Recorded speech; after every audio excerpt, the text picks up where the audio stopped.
3 ವರ್ಷಗಳಿಗೊಮ್ಮೆ ಬರುತ್ತೆ ಪದ್ಮಿನಿ ಏಕಾದಶಿ. ಐಷಾರಾಮಿ ಜೀವನಕ್ಕಾಗಿ ಈ ಪರಿಹಾರ ಮಾಡಿ.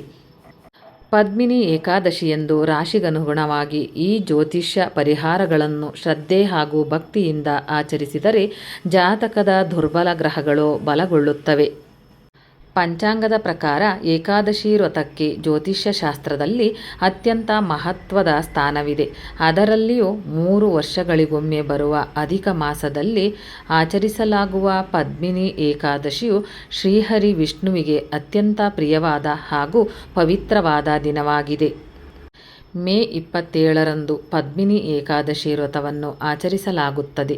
ಜ್ಯೋತಿಷ್ಯ ಶಾಸ್ತ್ರದ ಪ್ರಕಾರ ಈ ವಿಶೇಷ ದಿನದಂದು ಉಪವಾಸ ವ್ರತ ಕೈಗೊಂಡು ವಿಷ್ಣು ಹಾಗೂ ಸಂಪತ್ತಿನ ಅಧಿದೇವತೆಯಾದ ಲಕ್ಷ್ಮೀದೇವಿಯನ್ನು ಆರಾಧಿಸುವುದರಿಂದ ಜೀವನದಲ್ಲಿ ಎದುರಾಗುವ ಸಕಲ ಆರ್ಥಿಕ ಸಂಕಷ್ಟಗಳು, ಸಾಲದ ಬಾಧೆಗಳು ದೂರವಾಗಿ ಐಷಾರಾಮಿ ಬದುಕು ಒಲಿಯುತ್ತದೆ.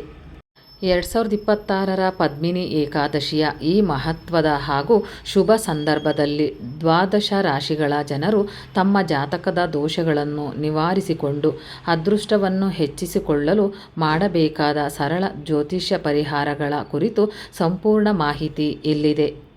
ಅದಕ್ಕೂ ಮುಂಚೆ ಶ್ರೀ ಲಕ್ಷ್ಮೀನಾರಾಯಣ ನಿಮ್ಮ ಜೀವನದಲ್ಲಿ ಕಷ್ಟಗಳನ್ನೆಲ್ಲ ದೂರ ಮಾಡಿ ಐಷಾರಾಮಿ ಜೀವನವನ್ನು ನಡೆಸಲು ಆಶೀರ್ವದಿಸಬೇಕೆಂದು ಬಯಸಿದರೆ ಓಂ ಶ್ರೀ ಲಕ್ಷ್ಮೀನಾರಾಯಣಾಯ ನಮಃ ಎಂದು ಕಾಮೆಂಟ್ ಬಾಕ್ಸ್ನಲ್ಲಿ ಬರೆಯಿರಿ.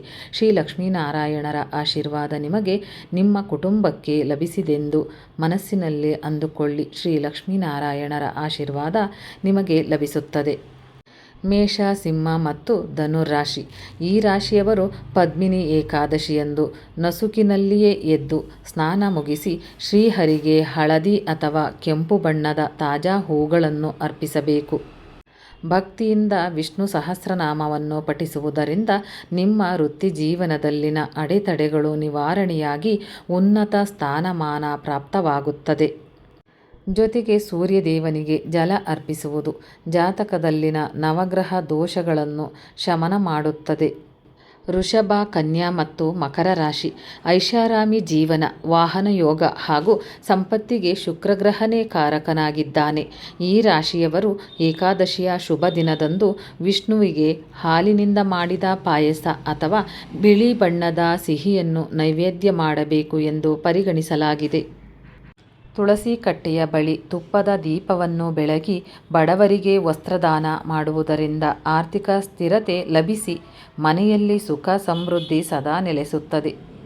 ಮಿಥುನ, ತುಲಾ ಮತ್ತು ಕುಂಭರಾಶಿ. ಈ ರಾಶಿಯ ಜನರು ಮಾನಸಿಕ ಶಾಂತಿ, ವೃತ್ತಿಯಲ್ಲಿ ಯಶಸ್ಸು ಹಾಗೂ ಕೌಟುಂಬಿಕ ಸಾಮರಸ್ಯಕ್ಕಾಗಿ ಓಂ ನಮೋ ಭಗವತೆ ವಾಸುದೇವಾಯ ಅಥವಾ ಓಂ ನಮೋ ನಾರಾಯಣಾಯ ಮಂತ್ರವನ್ನು 108 ಬಾರಿ ಜಪಿಸಬೇಕು. ಪೂಜೆಯ ಸಮಯದಲ್ಲಿ ತಪ್ಪದೆ ತುಳಸಿ ದಳಗಳನ್ನು ಬಳಸಬೇಕು. ನಿರ್ಗತಿಕರಿಗೆ ಅಥವಾ ಬ್ರಾಹ್ಮಣರಿಗೆ ಧಾನ್ಯಗಳನ್ನು ದಾನ ಮಾಡುವುದರಿಂದ ಗ್ರಹಗಳ ಅಶುಭ ಪ್ರಭಾವಗಳು ಕಡಿಮೆಯಾಗಿ ಅದೃಷ್ಟ ಒಲಿಯುತ್ತದೆ.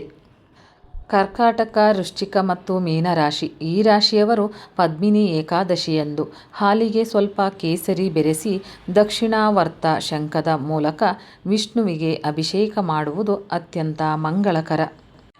ಪೂಜೆಯಲ್ಲಿ ಹಳದಿ ಬಣ್ಣದ ಸಿಹಿ ತಿಂಡಿಗಳನ್ನು ನೈವೇದ್ಯ ಮಾಡಿ ಗೋಮಾತೆಗೆ ಮೇವು ಅಥವಾ ಬೆಲ್ಲ, ಬಾಳೆಹಣ್ಣು ನೀಡುವುದರಿಂದ ಜೀವನದಲ್ಲಿ ಎದುರಾಗುವ ದೈಹಿಕ ಹಾಗೂ ಮಾನಸಿಕ ಅಡೆತಡೆಗಳು ನಿವಾರಣೆಯಾಗುತ್ತವೆ.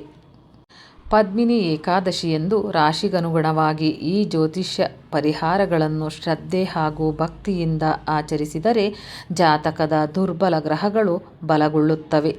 ಶ್ರೀಹರಿ ಹಾಗೂ ಲಕ್ಷ್ಮೀದೇವಿಯ ಕೃಪಾ ಕಟಾಕ್ಷದಿಂದ ಜೀವನದಲ್ಲಿ ದಾರಿದ್ರ್ಯ ದೂರವಾಗಿ ಅಖಂಡ ಸಂಪತ್ತು, ನೆಮ್ಮದಿ ಹಾಗೂ ಐಷಾರಾಮಿ ಜೀವನ ಸಿದ್ಧಿಸುತ್ತದೆ ಎನ್ನುತ್ತದೆ ಜ್ಯೋತಿಷ್ಯ ಶಾಸ್ತ್ರ.